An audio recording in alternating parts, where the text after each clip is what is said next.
Nous voici dans le module de formation de formateurs, au module 6, comment renforcer notre veille collective. Nous aborderons ce sujet en 2 points principaux. Tout d'abord, la veille individuelle, puis comment nous en arrivons à la veille collective. Je précise en préambule que ce texte n'a pas pour but de définir les techniques numériques de la veille, mais de proposer une réflexion sur les méthodes et objectifs de la veille. Donc tout d'abord, le plan de cette première partie sur la veille individuelle. Nous définirons 5 étapes incontournables d'une veille qualitative. Ces étapes sont, en premier, la définition du besoin et son périmètre. La deuxième, l'acquisition de l'information, c'est-à-dire sa collecte. Le troisième point, le tri de l'information par une qualification de l'information. Le quatrième, nous verrons comment organiser cette information. Et enfin, le cinquième et dernier point, la diffusion de cette information, cette production qui nous permettra d'évaluer le contenu de notre collecte. Voici donc la première partie, la définition du besoin et de son périmètre. Pourquoi repenser ma veille ? Dans un monde où les changements s'accélèrent, il apparaît essentiel pour les individus et les organisations et les enseignants de s'adapter et d'évoluer. Et donc, il apparaît que les ressorts de la veille sont principalement la curiosité, le besoin permanent d'information. Pour les futurs enseignants, veille et formation continue sont étroitement mêlées, celle-là entretenant l'autre. Il n'y a donc pas d'auto-formation sans veille. C'est donc un des meilleurs moyens pour rester informé et se former en permanence. En bref, la veille, c'est un état d'esprit et pas seulement une pratique, une stratégie ou une liste d'outils. Mais comme le monde est de plus en plus chargé d'informations, il faut définir le périmètre de ce besoin, les bornes. Par exemple, il faut définir 3 sujets principaux sur lesquels vous souhaitez organiser votre veille. Donc, pour anticiper la mise en œuvre de nouveaux programmes, pour préparer ou enrichir ses cours, pour trouver des ressources complémentaires, pour les utiliser en accord avec les règles de propriété intellectuelle, il faut définir une stratégie. C'est-à-dire que cette stratégie, les premiers pas de cette stratégie sont donc de définir les usages, ce que nous voulons faire de cette veille. Est-ce que c'est pour mieux gérer les ressources informationnelles, la veille sur les personnes ? Est-ce que c'est pour analyser les tendances, les opportunités ? Est-ce que c'est pour connaître les nouvelles idées sur un sujet, pour surveiller son environnement, détecter des menaces, pour surveiller sa réputation, son image, ou connaître les dernières parutions sur un sujet, les évolutions de son métier ? Il va donc falloir définir clairement son besoin avant d'acquérir l'information qui est le deuxième sujet. La deuxième partie concerne donc l'acquisition de l'information. Nous avons donc défini notre besoin, il s'agit maintenant de l'acquérir. Une fois que la requête de recherche est mise au point, il faut vérifier que le nombre de résultats par mois ou par année n'est pas trop élevé par rapport au temps dont vous disposez pour trier et évaluer ces résultats. C'est-à-dire que cette veille, qu'elle soit individuelle ou collective, il est indispensable de vérifier la qualité de cette veille. C'est celle qui va vous permettre d'agir, d'anticiper et d'innover. En effet, la valeur, la question de l'évaluation des sources est particulièrement cruciale dans ce contexte de surabondance d'informations. Nous ferons donc 2 types de veilles complémentaires. Il y a une veille radar qui couvre un large spectre et vise à la surveillance d'un thème. Cette veille se fait dans ce cas-là sur de nombreuses sources et à travers de nombreuses requêtes pour en repérer les tendances. Une deuxième veille qu'on s'appellera une veille ciblée qui privilégie la surveillance de sources spécifiques, que ce soit des revues, que ce soit des auteurs, des textes officiels. Nous n'allons pas avoir quelque chose d'aussi large en termes de ressources, mais pas forcément en termes de contenu. Puisque donc, vous l'aurez compris, l'étape suivante sera le tri de l'information. Ce troisième point du module concerne le tri par une qualification de l'information. Vous aurez récupéré un grand nombre d'informations par mois ou par année.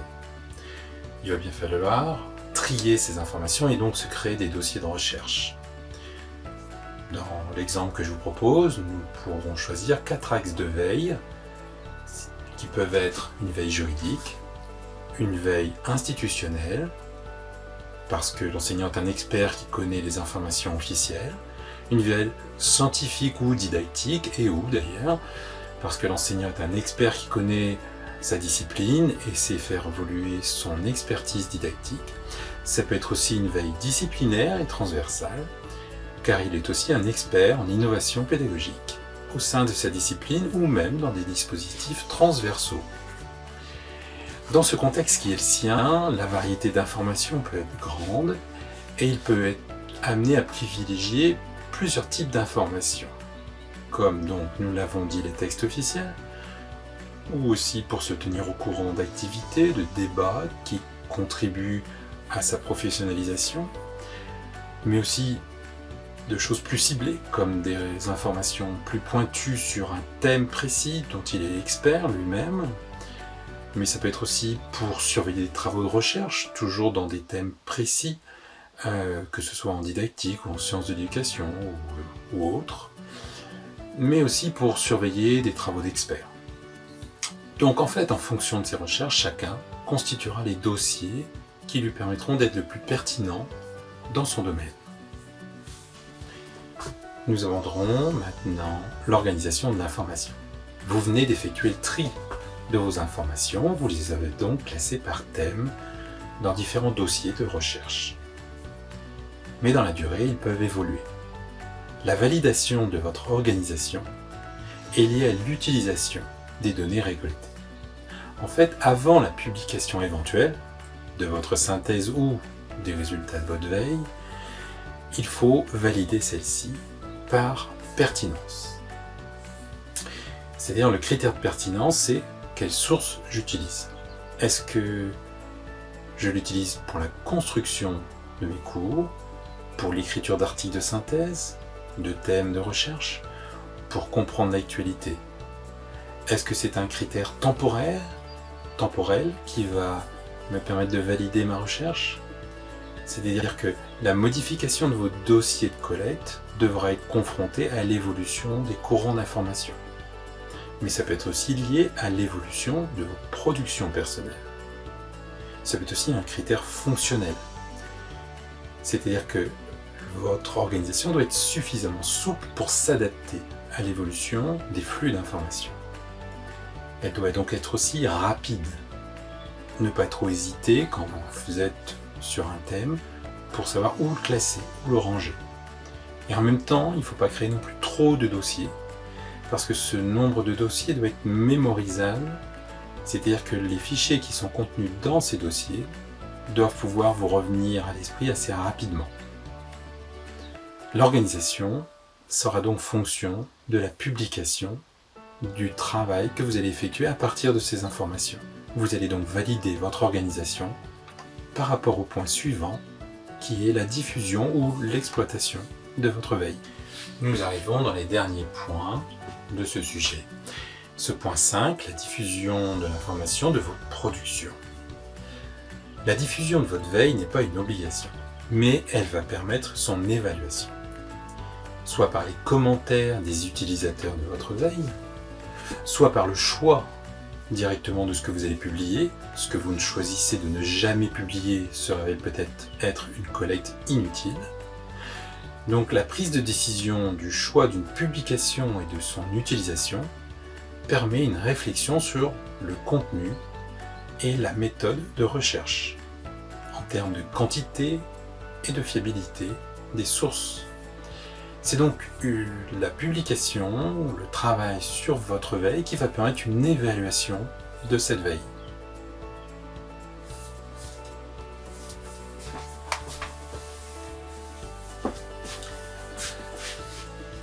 Enfin, le dernier point. Nous avons commencé par qu'est-ce qu'une veille individuelle? Il s'agit maintenant de s'orienter vers une veille collective. Une veille collective est difficilement compréhensible par les utilisateurs si elle n'a pas été au préalable une veille individuelle. Dans ce cas-là, il faudra sans doute prévoir une formation pour que les utilisateurs d'une veille collective ne soient pas perdus.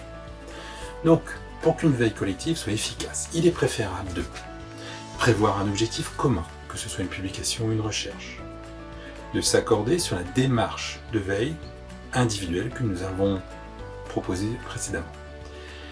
Dans le cadre d'une veille collective, donc, il va falloir définir les rôles de chacun dans ce collectif. Il va falloir aussi prévoir une coévaluation des contenus, un partage dynamique du résultat de la veille qui d'ailleurs permettra l'évaluation de celle-ci.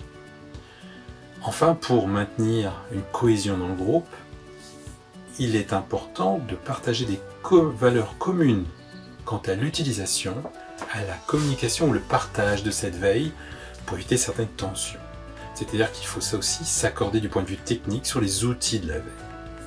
Bien. En tout cas, je vous remercie pour avoir suivi ce module. À bientôt.